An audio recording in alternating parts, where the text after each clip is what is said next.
ఫైనల్గా గుట్ట పైనకైతే వచ్చేసినాము. కోనేరు అయితే సూపర్ ఉంది, సూపర్ అంటే సూపర్ ఉంది.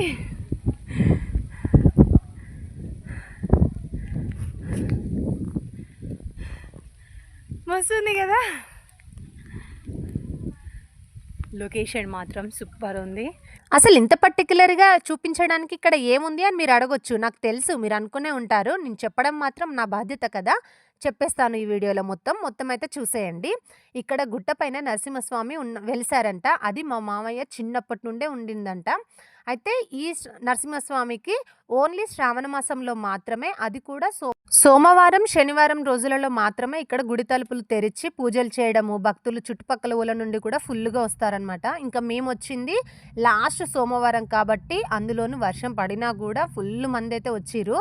ఇంకా దర్శనం అయితే చేసేసుకున్నాక ఇంకా పక్కనే కోనేరు ఉంది. కోనేరులో కూడా స్నానాలు చేసే వాళ్ళు చేస్తారు, లేదు అని అంటే తలపైన నీళ్లు చల్లుకోవడం లాంటివి కూడా చేస్తారు. నెక్స్ట్ అప్డేట్ కోసం ఛానల్ని సబ్స్క్రైబ్ చేసుకుని లైక్ ఇవ్వండి. Thank you.